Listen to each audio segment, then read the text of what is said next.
golden ratio. So today we're going to have a look at a special number that's known as phi sometimes, and we're going to look at where it comes from and where we see it in everyday life. Now, this letter phi, for when you're writing it, so the way I've got it here, I write like this, but it's also acceptable to write it like that. Okay then. So a golden rectangle is a special type of rectangle that when you cut a square off of it, it leaves another golden rectangle. So here, A, B, C, D, if I cut it from E to F here,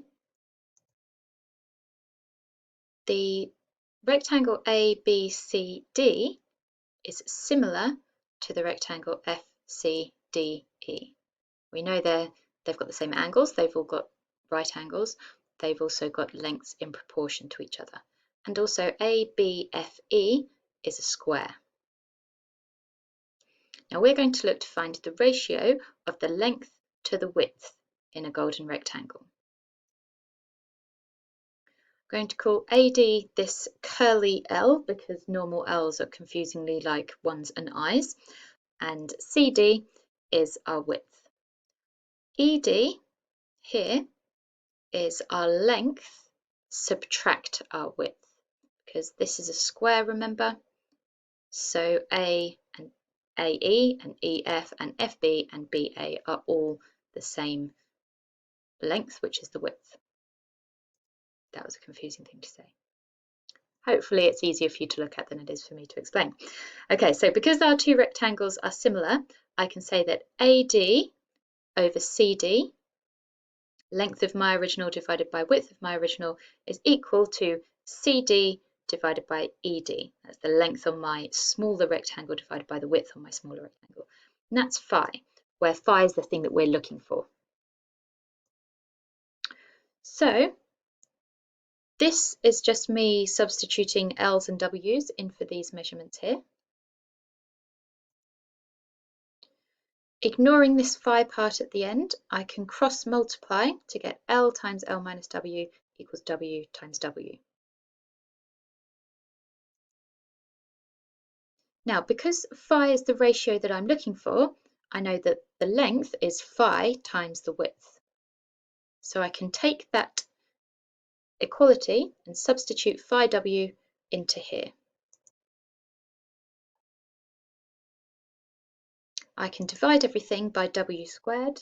That gives me this quadratic equation here. I can solve that using the quadratic formula. Here B is -1, A is +1, C is -1. That gives me phi equals 1 plus the square root of 5 over 2. I take the +1 because phi is greater than 0. I want the positive ratio here. So this is my golden ratio. I can also say it's the positive solution to this equation. Now, you might remember right at the beginning of the year when we were talking about sets of numbers, we had a look at some different sets. So phi is in the set of real numbers. It's known as an algebraic number because it is the solution to a polynomial equation. It is not transcendental like pi. However, its decimal expansion does go on forever, doesn't have any patterns in like pi does.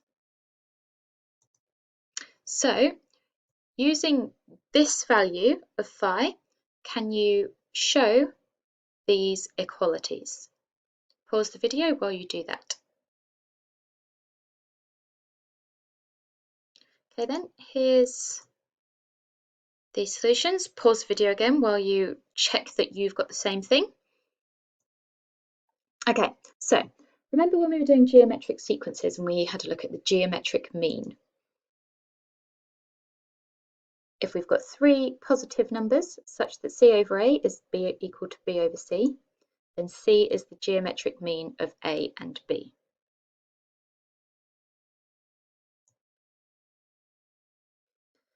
Now, if I have a golden rectangle where AB is the short side and BC is the long side, and I again put my EF line in such that ABFE is a square,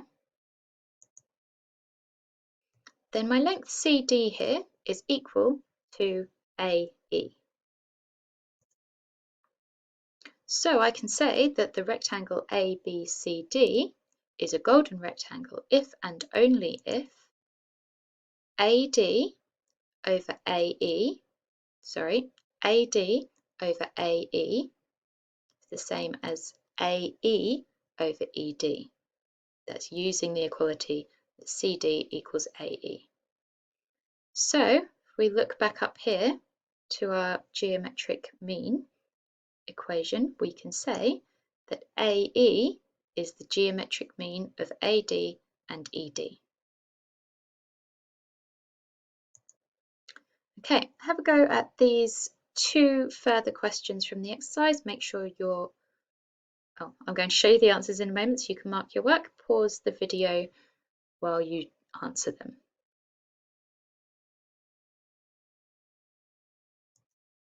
Okay, so here's the answer to question 3.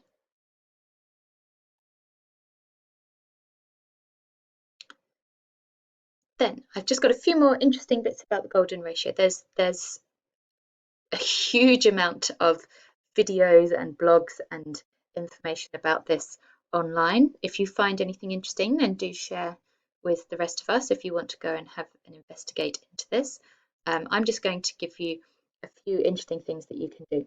So here are 2 ways that you can construct things in the golden ratio. Have a pause of the video here so you can have a go at doing it either with a pair of compasses and ruler, or you can have a go on GeoGebra geometry or any other online geometry package that you like to use. We can also have a look at creating the Fibonacci sequence up to any number obviously, but here you could have a go at doing it up to term 20. Now have a read of this hint here. I'm not going to go into it now, but let me know if you don't understand how to do this and we'll have a look at it together in a later lesson. You will see the answers to this. You want them as a decimal. As your terms get bigger and bigger and bigger, the ratio between them gets closer and closer and closer to something interesting. So this is the first few decimal places of the golden ratio. For trivia nights in the future, they tend to want it to 3 decimal places. I've never had to answer it to more than that.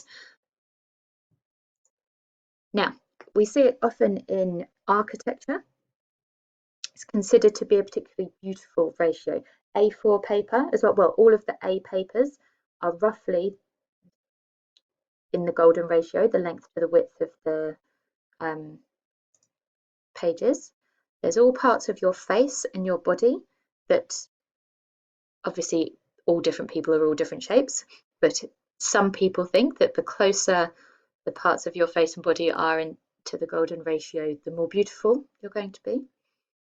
Did an experiment on this once where we compared Shrek and Donald Trump and Justin Bieber, and Justin Bieber came out bottom, which I suppose it depends on your opinion. We see it often in art as well. So Leonardo da Vinci, Michelangelo and Piet Mondrian with his coloured squares and rectangles as well. Like I say, there's loads of information you can learn about this online, so let me know if you find anything interesting. Thank you very much.